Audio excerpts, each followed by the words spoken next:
हाँ जी स्टूडेंट्स, आज हम बात करने वाले हैं जो चैप्टर है हमारा रेस्पिरेशन इन प्लांट्स, है ना। देखिए ये चैप्टर के अंदर तो लिखा हुआ है रेस्पिरेशन इन प्लांट्स, लेकिन आपको समझना होगा कि ये रेस्पिरेशन हम केवल प्लांट्स का नहीं, यहाँ पर हम ऑल ऑर्गेनिजम्स के बारे में बात करने वाले हैं। रीजन उसका क्या है कि बेसिकली हम यहाँ जो रेस्पिरेशन पढ़ेंगे वो रेस्पिरेशन सेल्यूलर रेस्पिरेशन होगा। सेल्यूलर रेस्पिरेशन की हम यहाँ पर बात करने वाले हैं। जब हम सेल्यूलर रेस्पिरेशन की बात करने वाले हैं, सेल में चलने वाले रेस्पिरेशन की बात करने वाले हैं, तो आप बताइए, जैसे हमने फोटोसिंथेसिस की इक्वेशन पढ़ी थी, 6CO2 plus 12H2O converts into C6H12O6 plus 6H2O और प्लस 6O2, ये हमने पढ़ा था फोटोसिंथेसिस के लिए। अब हमने कहा कि भाई जो हाइड्रोजन्स होते हैं वो जाकर CO2 में जुड़ते हैं और ग्लूकोज का फॉर्मेशन कर देते हैं। अब आप बताइए कि इस प्रोसेस को ठीक आपको क्या करना है, अपोजिट, ये एरो आप चेंज कर देंगे और जो हाइड्रोजन्स आपने CO2 में जोड़कर ग्लूकोज बनाया था, अब आप उन हाइड्रोजन्स को निकालकर उससे वाटर का फॉर्मेशन कर देंगे। और साथ ही साथ आप बताइए कि एक जो ग्लूकोज मॉलिक्यूल होता है उससे हम 686 किलो कैलोरी एनर्जी का फॉर्मेशन भी साथ में कर लेंगे। तो आप बताइए कि जो फोटोसिंथेसिस की इक्वेशन होती है उसी को ठीक अगर हम क्या कर दें, अपोजिट, तो क्या बन जाता है, तो हम कहेंगे रेस्पिरेशन की इक्वेशन हो जाती है। एक तो ये बात आप समझिए। दूसरा आपको समझना है कि जब भाई हम टॉपिक यहां जो पढ़ रहे हैं उसका नाम है रेस्पिरेशन, तो रेस्पिरेशन टॉपिक में आप बताना कि रेस्पिरेशन का मतलब होता है क्या करना है हमें, तो आप बताइए हमें करना है यहां पर ब्रेक डाउन ऑफ फूड। आप इसे या तो ब्रेक डाउन ऑफ फूड बोलिए या फिर आप इसे ऑक्सीडेशन ऑफ फूड बोलिए। रीजन क्या है कि जब फोटोसिंथेसिस में हमने फूड बनाया था तो हमने CO2 में हाइड्रोजन्स जोड़कर इस CO2 का रिडक्शन किया था। अभी हम क्या करेंगे, यहां इस ग्लूकोज से हम हाइड्रोजन्स को निकालेंगे और दोबारा फिर से वाटर बनाएंगे। इसका मतलब हम फूड का यहां क्या करने वाले हैं, हम यहां फूड का ऑक्सीडेशन करने वाले हैं। ठीक है। अब आप बताइए कि चाहे आप ब्रेक डाउन करिए चाहे आप ऑक्सीडेशन करिए, लेकिन आप करेंगे किसके लिए ये काम, तो हम बताएंगे ये हम काम करेंगे फॉर एनर्जी प्रोडक्शन। हम ये एनर्जी प्रोडक्शन के लिए करने वाले हैं। और आप बताइए कि ये जो हम एनर्जी की बात कर रहे हैं, ये एनर्जी कौन एनर्जी है, तो हम बताएंगे एटीपी। एटीपी जो है वो सेल के लिए एक एनर्जी होती है।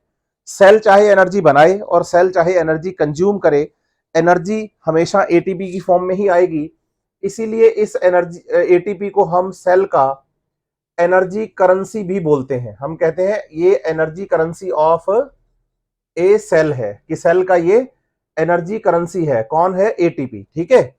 तो आप बताएं, रेस्पिरेशन हम यहां एनसीईआरटी ने चैप्टर तो हमें प्लांट्स का पढ़ाया है, लेकिन आप बताइए कि हम सारे ऑर्गेनिजम्स के बारे में बात कर लेंगे, animals, plants, microbes, unicellular, multicellular, aerobic, anaerobic, सबकी बात हो जाएगी, क्योंकि हम इस चैप्टर में बात करने वाले हैं बेसिकली उस प्रोसेस की, उस मेटाबॉलिक प्रोसेस की जिसे कि हम सेलुलर रेस्पिरेशन कहते हैं। साथ ही साथ आपको समझना है कि ब्रेक डाउन ऑफ फूड कर रहे हैं, ऑक्सीडेशन ऑफ फूड कर रहे हैं।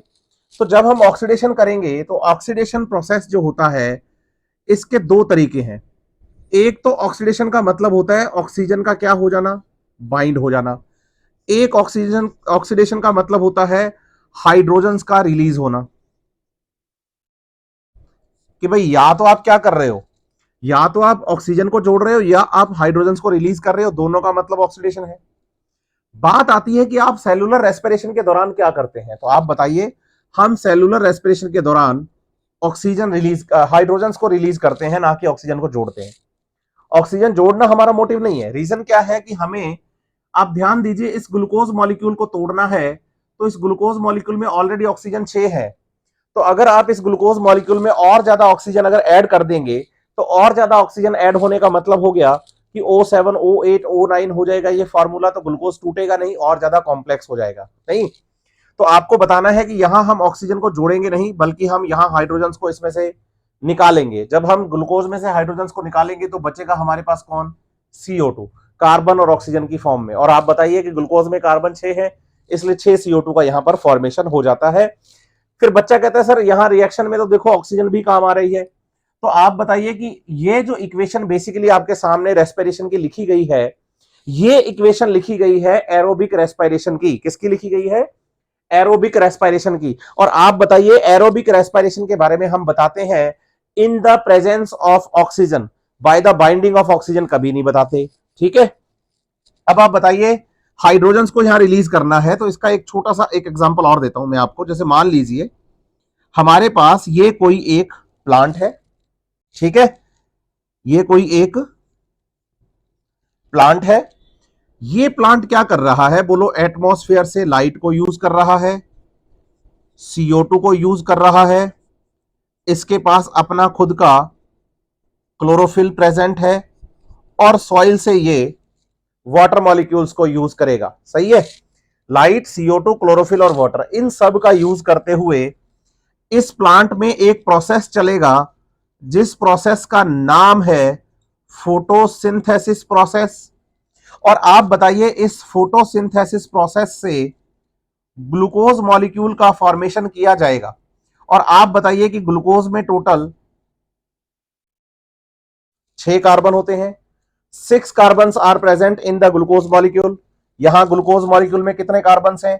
तो हम बताते हैं कि यहां ग्लूकोज मॉलिक्यूल में टोटल 6 कार्बन है। अगर आप ध्यान दें, 1 2 3 4 5 और 6, ये 6 कार्बन है। अब आप बताइए कि जो ग्लूकोज हमने फोटोसिंथेसिस से बनाया था, इसे हमने लाइट एनर्जी का यूज करते हुए बनाया था, मतलब ग्लूकोज में एनर्जी प्रेजेंट है। बात आती है कि ग्लूकोज में ये एनर्जी कहां है, तो आप बताएंगे कि ग्लूकोज में ये एनर्जी इनके इन बॉन्ड्स में प्रेजेंट होती है। ये जो कार्बन कार्बन बॉन्ड होते हैं, इन कार्बन कार्बन बॉन्ड्स में आप बताएंगे कि एनर्जी प्रेजेंट है। क्या प्रेजेंट है? एनर्जी प्रेजेंट है। फिर आप बताइए कि ड्यूरिंग रेस्पिरेशन हम इन्हीं कार्बन कार्बन बॉन्ड्स को ब्रेक करने वाले हैं। जब इन कार्बन कार्बन बॉन्ड्स का ब्रेकडाउन होगा ग्लूकोज के ब्रेकडाउन के दौरान, ऑक्सीडेशन के दौरान, तो आप बताएंगे कि यहां से जो एनर्जी निकलेगी उसी एनर्जी को हम एटीपी की फॉर्म में कन्वर्ट कर लेंगे। हमने कहा ना कि भाई रेस्पिरेशन के दौरान एटीपी एनर्जी बनती है, तो बताइए कि वो एनर्जी एटीपी जो बनी, वो जब हमने कार्बन कार्बन बॉन्ड को ब्रेक किया तो इससे निकलने वाली एनर्जी को ही हमने एटीपी की फॉर्म में क्या कर दिया? कन्वर्ट। लेकिन आपको समझना होगा कि यहां से एनर्जी हीट की फॉर्म में भी निकलती है।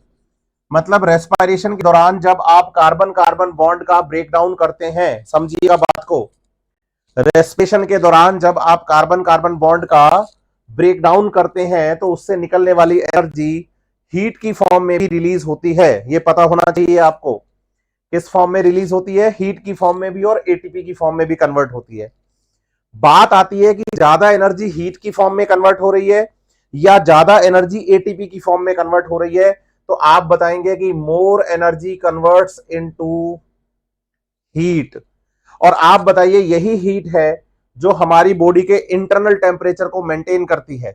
देखिए, ह्यूमंस का इंटरनल टेम्परेचर बॉडी का 37 डिग्री सेल्सियस है। ये 37 डिग्री सेल्सियस टेम्परेचर हमारी बॉडी का इंटरनल टेम्परेचर मेंटेन करने का काम जो करता है बच्चे, वो इस रेस्पिरेशन से निकलने वाली एनर्जी जो कि कार्बन कार्बन बॉन्ड के द्वारा निकली है वही मेंटेन करती है। इसीलिए अगर आपकी बॉडी में रेस्पिरेशन तेज होगा तो हीट ज्यादा बनेगी। अगर आप दौड़ते हैं, भागते हैं, तो हीट ज्यादा रिलीज करते हैं, तो ज्यादा आप बॉडी आपकी वार्म अप हो जाती है। तो यही आपको समझना है। ऐसा नहीं है कि ग्लूकोज से टूट कर बनने वाली सारे जो कार्बन कार्बन बॉन्ड टूटते हैं उनसे निकलने वाली सारी एनर्जी एटीपी में कन्वर्ट नहीं होती है। उसका एक बड़ा हिस्सा हीट की फॉर्म में भी कन्वर्ट हो जाता है, और यही हीट हमारी बॉडी के इंटरनल टेम्परेचर को मेंटेन करने का काम करती है। यह बात ध्यान रखिएगा आप। दूसरा, एक चीज और आपके दिमाग में रहनी चाहिए कि हम रेस्पिरेशन के दौरान जो कार्बन कार्बन बॉन्ड तोड़ते हैं, कार्बन कार्बन बॉन्ड जो हम तोड़ते हैं, ये वो क्या हम हमेशा ग्लूकोज के ही बॉन्ड तोड़ते हैं? आप बताइए कि ग्लूकोज सेल के लिए एक मोस्ट फेवरेट कंपाउंड होता है एनर्जी प्रोड्यूस करने के लिए, लेकिन हमेशा इसी को ही तोड़ा जाएगा ऐसा जरूरी नहीं है। इसके अलावा भी ऑर्गेनिक कंपाउंड्स का ब्रेकडाउन किया जाता है, और ऐसे ऑर्गेनिक कंपाउंड्स जो कि रेस्पिरेशन के दौरान ब्रेकडाउन किए जाते हैं, जिनके carbon carbon compound for the energy production, उनको हम नाम देते हैं रेस्पिरेटरी सबस्टेट्स। आप बताइए, रेस्पिरेटरी सबस्टेट्स हमारे पास 3 टाइप के हैं। एक आपको याद करने हैं कार्बोहाइड्रेट्स,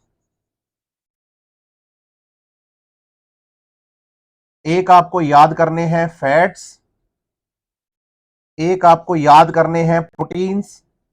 और एनसीईआरटी ने इंट्रोडक्शन में ऑर्गेनिक एसिड्स के बारे में भी बात करी है, लेकिन हम यहां पर ऑर्गेनिक एसिड्स के बारे में ज्यादा डिटेल करने वाले नहीं हैं। क्यों नहीं है? क्योंकि ये हमें कुछ स्पेशल केसेस में ही यूज करते हुए मिलते हैं। बस आपके लिए अगर एग्जाम में कभी क्वेश्चन आएगा तो ये जरूर पूछा जाएगा कि क्या ऑर्गेनिक एसिड भी रेस्पिरेटरी सबस्ट्रेट्स हो सकते हैं, तो आपका आंसर होगा कि यस, हो सकते हैं, लेकिन हमेशा होंगे ये जरूरी नहीं है। आप बताइए, कार्बोहाइड्रेट सबसे ज्यादा इंपॉर्टेंट है, सेल सबसे पहले कार्बोहाइड्रेट को यूज करती है, और कार्बोहाइड्रेट में भी आप बताइए कि फेवरेट रेस्पिरेटरी सबस्ट्रेट जो होता है वो ग्लूकोज होता है। कोई भी सेल जब भी रेस्पिरेशन करेगी तो सबसे पहले ग्लूकोज ढूंढेगी। हाँ, ग्लूकोज नहीं है तो आप फिर फैट्स का, प्रोटीन्स का या दूसरे कार्बोहाइड्रेट्स का यूज कर सकते हैं। आप बताइए कि जो कार्बोहाइड्रेट्स होते हैं ये किसी भी ऑर्गेनिज्म के लिए उसका स्टोर फूड है। इवन जो फैट्स होते हैं ये भी स्टोर फूड है। इसीलिए जब जब कार्बोहाइड्रेट्स और फैट्स रेस्पिरेशन में काम आते हैं तो उसे हम फ्लोटिंग रेस्पिरेशन का नाम देते हैं। कभी आपसे पूछा जाए कि फ्लोटिंग रेस्पिरेशन का मीनिंग क्या है, तो आप बताएंगे कि रेस्पिरेशन में जब कार्बोहाइड्रेट्स और फैट्स को as a respiratory substrate use किया जाता है तो उसे हम फ्लोटिंग रेस्पिरेशन का नाम देते हैं। साथ ही साथ समझना होगा कि प्रोटीन्स भी रेस्पिरेशन में काम आ सकते हैं, और जब प्रोटीन्स काम आते हैं तो ऐसे रेस्पिरेशन को हम प्रोटोप्लाज्मिक रेस्पिरेशन कहते हैं। इसका रीजन ये है कि जो प्रोटीन्स होते हैं ना बच्चे, प्रोटीन्स, ये प्रोटीन्स सेल के प्रोटोप्लाज्म के मेटाबॉलिज्म को चलाने के लिए एंजाइम्स और हार्मोन्स का फॉर्मेशन करते हैं। और अगर इनका यूज हो रहा है इसका मतलब सेल के प्रोटोप्लाज्म का यूज हो रहा है। प्रोटीन्स का यूज हो रहा है मतलब सेल के प्रोटोप्लाज्म का यूज हो रहा है। इसीलिए आपको समझना है कि इसको हम प्रोटोप्लाज्मिक रेस्पिरेशन कहते हैं। सेल सबसे पहले यूज करती है कार्बोहाइड्रेट को। सेल के पास अगर कार्बोहाइड्रेट की कमी है तो फिर दूसरे नंबर पे फैट्स, और अगर कार्बोहाइड्रेट और फैट दोनों ही सेल के पास नहीं है इसका मतलब सेल भूखी मर रही है। इसका मतलब सेल के पास फूड नहीं है, इसलिए उसकी मजबूरी है कि उसे किसे यूज करना पड़ रहा है, प्रोटीन को। तो आप बताइए कि प्रोटोप्लाज्मिक रेस्पिरेशन जो होता है वो ड्यूरिंग स्टारवेशन होता है। स्टारवेशन, स्टारवेशन का यहां मतलब हो गया भूखमरी। तो आप बताएंगे कि कोई भी सेल प्रोटीन को कब यूटिलाइज करती है एज ए रेस्पिरेटरी सबस्ट्रेट, तो हमारा आंसर होता है कि वो प्रोटीन को यूज करती है जब भूखी मर रही हो। तो ये पूरा आपको इंट्रोडक्टिव पोर्शन में मिलेगा। इंट्रोडक्शन आप पूरा पढ़िए, बस लास्ट की एक लाइन है एनसीईआरटी में डू प्लांट ब्रीथ के जस्ट ऊपर कि भाई ऑर्गेनिक कंपाउंड्स या carbon skeleton use as the precursor for the biosynthesis of other molecules of the cell. Last line introduction की मैंने आपको नहीं पढ़ाई है, उसके अलावा सारी बातें मैंने इंट्रोडक्शन की यहां कवर कर दी हैं। आप इनको अच्छे से पढ़िएगा। और फिर अब हम शुरू कर रहे हैं इसका नेक्स्ट टॉपिक, और नेक्स्ट टॉपिक का नाम है डू प्लांट ब्रीथ। तो हम कहते हैं कि यस, एनसीईआरटी पूछती है हेडिंग में कि डू प्लांट ब्रीथ, तो हमारा आंसर क्या होगा? यस, कि प्लांट्स ब्रीथ करते हैं। प्लांट्स जो है वो ब्रीथ करते हैं। ठीक है, डू प्लांट ब्रीथ में नेक्स्ट टॉपिक अब हम पढ़ने जा रहे हैं एनसीईआरटी का, और एनसीईआरटी कह रही है कि डू प्लांट ब्रीथ, तो हम कहेंगे यस। तो डू प्लांट्स ब्रीथ, तो बताइए आंसर यस। क्योंकि यहां ब्रीथ का मतलब क्या है? ब्रीथ का मतलब है, बोलिए, गैसियस एक्सचेंज। ब्रीथ का मतलब है गैसियस एक्सचेंज। तो क्या प्लांट ब्रीथ करते हैं? तो हमारा आंसर होगा कि यस, प्लांट ब्रीथ करते हैं। क्या प्लांट्स में गैसियस एक्सचेंज होता है? तो आंसर होगा यस, प्लांट्स में गैसियस एक्सचेंज भी होता है। लेकिन आपको समझना होगा, like animals in plants there is not any system for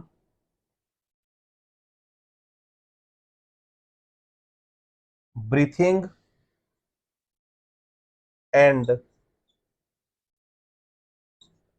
circulation. जैसा कि हम बात करते हैं प्लांट्स की और बात करते हैं एनिमल्स की, तो आप बताएंगे कि प्लांट्स में एनिमल्स की तरह कोई डेवलप्ड ब्रीथिंग सिस्टम या डेवलप्ड सर्कुलेटरी सिस्टम प्रेजेंट नहीं होता। जैसे हम हार्ट, लंग, नोज, ट्रेकिया की बात करते हैं, हार्ट की बात करते हैं, इसकी आर्टरीज की बात करते हैं, वेन्स की बात करते हैं, ऐसा कुछ प्लांट्स में नहीं है। ऐसा क्यों नहीं है? तो एनसीईआरटी इसके बताती है हमें कुछ रीजंस, जिनमें पहला रीजन, 3 रीजन है एनसीईआरटी के पास। पहला रीजन आप बताएंगे कि no more need for the gaseous exchange in the plant body. क्या बोलेंगे? No more need for gaseous exchange in plants. ऐसा क्यों? इसका पहला रीजन तो आप बताओ कि respiratory rate is low as compare to animals. बताइए, प्लांट्स में रेस्पिरेटरी रेट बहुत कम होती है। एनिमल्स में जैसे हमारी बात करो ना, रेस्पिरेटरी रेट बहुत है, हमें रेस्पिरेशन करना ही पड़ता है, ज्यादा करना पड़ता है, क्योंकि हमारे पास एक डेवलप्ड मस्कुलर सिस्टम है, हमारे पास डेवलप्ड एक नर्वस सिस्टम है। ये मस्कुलर, ये नर्वस सिस्टम हमें एनर्जी ज्यादा डिमांड करते हैं, हमारी बॉडी में ज्यादा एनर्जी डिमांड करते हैं। इसलिए आप बताइए कि मस्कुलर सिस्टम के लिए या नर्वस सिस्टम के लिए हमेशा एनर्जी की रिक्वायरमेंट बनी ही रहेगी, हमेशा एनर्जी की रिक्वायरमेंट बनी ही रहेगी। ये बात आपको समझनी होगी, सही है। दूसरा, यही बता दीजिए कि प्लांट्स आर फोटोसिंथेटिक, मींस वो खुद प्रोड्यूस करते हैं किसको? ऑक्सीजन को। और ब्रीथिंग में बताइए कि ऑक्सीजन को इनहेल करना होता है, तो प्लांट तो खुद ऑक्सीजन बना रहा है, तो उसको ज्यादा इनहेल करने की यहां पर जरूरत नहीं पड़ती। ठीक है। सॉरी, क्लास के दौरान ऐसे हो गया, ये छींक आ गई मुझे। नंबर दूसरा कारण हम बताते हैं। आप बताइए, प्लांट्स में long distance transport of gases does not occurs. Plants में गैसेस का लॉन्ग डिस्टेंस ट्रांसपोर्ट नहीं होता है। प्लांट्स में गैसेस का लॉन्ग डिस्टेंस ट्रांसपोर्ट नहीं होता है, लॉन्ग डिस्टेंस ट्रांसपोर्ट नहीं होता है। अब अगर प्लांट्स में long distance transport of gases नहीं होता, तो क्यों नहीं होता? क्योंकि लॉन्ग डिस्टेंस ट्रांसपोर्ट नहीं होता, इसके लिए इनको सर्कुलेटरी सिस्टम की जरूरत नहीं पड़ती। तो बात आती है कि इनमें लॉन्ग डिस्टेंस ट्रांसपोर्ट होता क्यों नहीं है, तो उसका रीजन क्या है? तो आप बताइए, plant parts have stomata and lenticels for gaseous exchange. Plants में दो स्ट्रक्चर, लीफ में स्टोमेटा, स्टेम में लेंटिसेल्स प्रेजेंट होते हैं, जिसके जिसके थ्रू की प्लांट्स क्या करते हैं? गैसेस एक्सचेंज कर लेते हैं। जैसे आप सोचो, हमारी बॉडी में अगर बॉडी के किसी भी पार्ट को, किसी भी सेल को अगर ऑक्सीजन की जरूरत है, तो तरीका है केवल नाक से या मुंह से अंदर जाने का। लंग्स में जाएंगे, हार्ट तक जाएंगे, फिर आप पहुंचेंगे। लेकिन आप बताइए, प्लांट बॉडी में पूरी में पोर्स प्रेजेंट होते हैं, लीफ में भी और स्टेम में भी क्या प्रेजेंट होते हैं? पोर्स प्रेजेंट होते हैं। तो आप बताइए, उन पोर्स के थ्रू ये प्लांट्स गैसेस एक्सचेंज कर लेते हैं। तो आप बताइए इनको डेवलप सर्कुलेटरी सिस्टम या ब्रीथिंग सिस्टम की जरूरत ही नहीं पड़ेगी। सही है बात या नहीं? और तीसरा आपको रीजन बताना है कि भाई जो इंटरनल पार्ट्स होते हैं of the plant body are dead. Internal plant part जो होते हैं बच्चे वो क्या होते हैं? डेड होते हैं। और आप बताइए कि जो लिविंग पार्ट है वो बोलो, एक तो सुपरफिशियल होता है मतलब सरफेस की तरफ प्रेजेंट होता है। कैसा होता है लिविंग पार्ट? सुपरफिशियल होता है, सरफेस की तरफ होता है, और साथ ही साथ generally made up of parenchyma. अब इस पे भी बात कर लेते हैं कि लिविंग पार्ट जो होता है एक तो वो सुपरफिशियल होता है और दूसरा क्या है? पैरेनकाइमा का बना होता है। कैसे? आप बताओ कि भाई जैसे मान लो ये हमारे पास एक प्लांट है, इस प्लांट का ये वाला हिस्सा जो है ये स्टेम है। बताएंगे कि इस स्टेम का हम क्या पढ़ने वाले हैं? यहां पर टीएस पढ़ने वाले हैं। जब हम स्टेम का टीएस पढ़ते हैं तो आप बताते हैं कि स्टेम के टीएस में अगर आप देखेंगे, आपने अगर कभी पेड़ का तना देखा हो तो मैं क्लियर करूं आपको, जैसे थोड़ा डायग्राम अच्छा करके। जैसे मान लो ये हमारे पास एक पेड़ था यूं लगा हुआ, तो यहां से जब आप पेड़ का टीएस देखते हो ना तो सेंटर वाला पार्ट जो होता है ना वो काफी डार्कन होता है, यूं डार्कर पार्ट होता है। तो इसका अगर आप यहां पे ऐसे टीएस कट करोगे ना, और सबसे बाहर वाला जो हिस्सा हिस्सा होता है बच्चे, उसको हम कॉर्क कहते हैं। कॉर्क जो सूखी छाल होती है ना जिसमें दरारें दिखती हैं आपको, बड़ी बड़ी दरारें, वो दरारें ही लेंटिसेल्स होती हैं। तो आप बताइए सबसे आउटर मोस्ट लेयर जो है स्टेम की वो तो कॉर्क है। सेंट्रल पार्ट जो होता है ना ये वाला पार्ट, बोलो ये वाला पार्ट होता है वुड। और आप बताइए वुड होती है डेड। वुड कैसी होती है? डेड। तो कॉर्क कैसा है? बोलो कॉर्क भी डेड है, और अंदर वुड भी क्या है? डेड है। तो आप बताओ कि लिविंग एरिया तो सिर्फ यही वाली सेल्स हुई ना, है ना? और इस वाले हिस्से को हम बेसिकली जब टीएस पढ़ते हैं एनाटॉमी में तो इसे हम कॉर्टेक्स के नाम से बताते हैं। और आपको साथ ही साथ ये भी याद रखना है कि कॉर्क वाले हिस्से में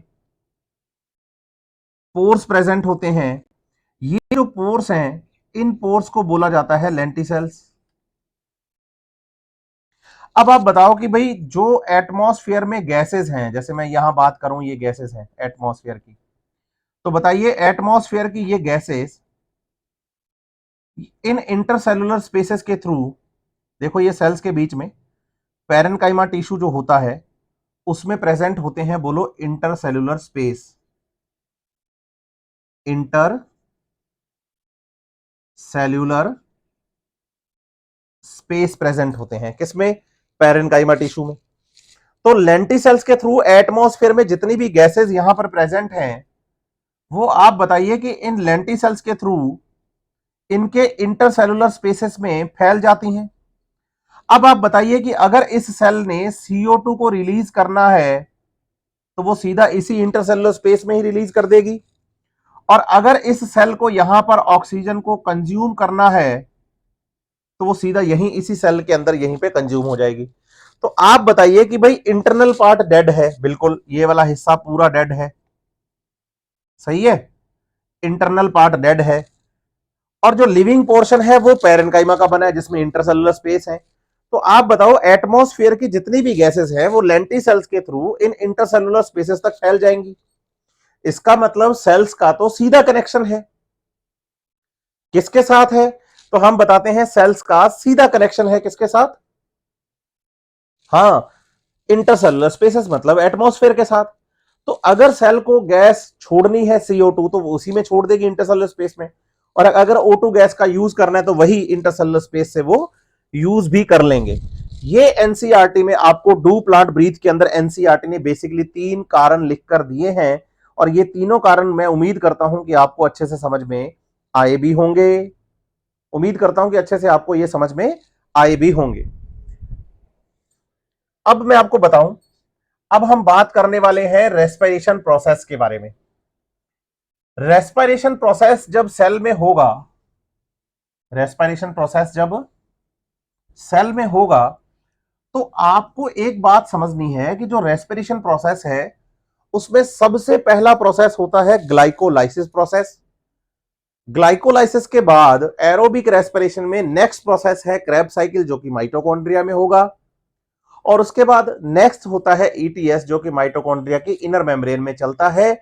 लेकिन अगर आपको एनारोबिक रेस्पिरेशन पढ़ना होता है तो वो आपको बताना है कि सेल के साइटोप्लाज्म में ही रहेगा। जैसे मैं आपको एग्जांपल देके समझाता हूं, डायग्राम बना के समझाता हूं, आपकी बात दिमाग में ज्यादा अच्छे से जाएगी।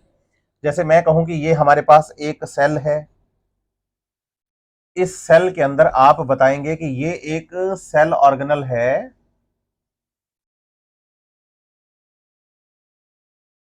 माइटोकॉन्ड्रिया। और आप बताइए कि एरोबिक रेस्पिरेशन माइटोकॉन्ड्रिया में चलता है। बाहर की तरफ ये जो लिक्विड भरा हुआ है बच्चे, इसका नाम साइटोप्लाज्म है। तो आप बताएंगे कि रेस्पिरेशन में सबसे पहला प्रोसेस होता है ग्लाइकोलाइसिस। और ग्लाइकोलाइसिस अगर कोई आपसे पूछे कहां होगा तो हम बताएंगे साइटोप्लाज्म में। ग्लाइकोलाइसिस प्रोसेस में आप बताएंगे कि जो ग्लूकोज मॉलिक्यूल है, कौन है, ग्लूकोज मॉलिक्यूल जो होता है, वो ग्लूकोज मॉलिक्यूल आगे एक कंपाउंड पायरुविक एसिड में कन्वर्ट होगा। इस पूरे प्रोसेस का नाम हम बताएंगे ग्लाइकोलाइसिस, जो कि चलता है साइटोप्लाज्म में। लेकिन अगर आपको चलाना है एरोबिक रेस्पिरेशन तो आप बताएंगे कि ये जो पायरुविक एसिड है ये माइटोकॉन्ड्रिया में आएगा, और माइटोकॉन्ड्रिया में आने के बाद एरोबिक रेस्पिरेशन को चलाया जाएगा। इसका मतलब जो एरोबिक रेस्पिरेशन है, ये एरोबिक रेस्पिरेशन माइटोकॉन्ड्रिया में चलता है। लेकिन अगर आपको चलाना है किसी सेल में एनएरोबिक रेस्पिरेशन तो आप बताएंगे कि एनएरोबिक रेस्पिरेशन के लिए कभी भी हमें माइटोकॉन्ड्रिया की जरूरत नहीं है। एनएरोबिक रेस्पिरेशन जो है वो सेल के साइटोप्लाज्म में ही हो जाता है। तो ग्लाइकोलाइसिस कहां चलेगा, साइटोप्लाज्म में। उससे क्या बनेगा, पायरुविक एसिड। फिर वो कहां गया, माइटोकॉन्ड्रिया में, तो एरोबिक रेस्पिरेशन चलाने के लिए। आप बताइए अगर आपको पायरुविक एसिड से आगे एरोबिक रेस्पिरेशन माइटोकॉन्ड्रिया में चलाना है तो इसका मतलब ऑक्सीजन क्या होनी चाहिए, प्रेजेंट होनी चाहिए, ये कंडीशन है। लेकिन अगर आप पायरुविक एसिड से आगे सीधे ही एनारोबिक रेस्पिरेशन को चला रहे हैं तो आप बताइए फिर उसके लिए ऑक्सीजन जो है बच्चे, वो या तो क्या हो, कम हो, और या फिर क्या हो, एब्सेंट हो। तो फिर हम बताते हैं कि भाई एनारोबिक रेस्पिरेशन चल जाता है। तो आप दिमाग लगाइए कि हमारा सबसे पहला टॉपिक रेस्पिरेशन का क्या होना चाहिए। तो बच्चा कहता है कि सर हमारा सबसे पहला टॉपिक होना चाहिए ग्लाइकोलाइसिस प्रोसेस। ग्लाइकोलाइसिस प्रोसेस के बारे में याद रखना है कि रेस्पिरेशन चाहे एरोबिक हो और चाहे एनारोबिक, सबसे पहले सेल ग्लाइकोलाइसिस को ही चलाती है, ग्लाइकोलाइसिस को ही चलाती है। ठीक है, नेक्स्ट क्लास आपको प्योर पूरी पूरी ग्लाइकोलाइसिस की मिलेगी। उसके बाद एक क्लास में पूरी पूरी क्रेब साइकिल की लूंगा। उसके बाद एक पूरी क्लास में प्रॉपर ईटीएस की लूंगा, ताकि बच्चे के रेस्पिरेशन को लेकर जो दिमाग में डर है, एनसीईआरटी की लाइंस को लेकर जो उसके दिमाग में कंफ्यूजन है कि समझ नहीं आता, याद नहीं होता, वो सब आपका दूर हो जाएगा। आप चिंता मत करिए, कंटिन्यूअस जुड़े रहिए, पढ़ते रहिए, ईमानदारी से एनसीईआरटी फॉलो करिए और नीट में सिलेक्शन लीजिए।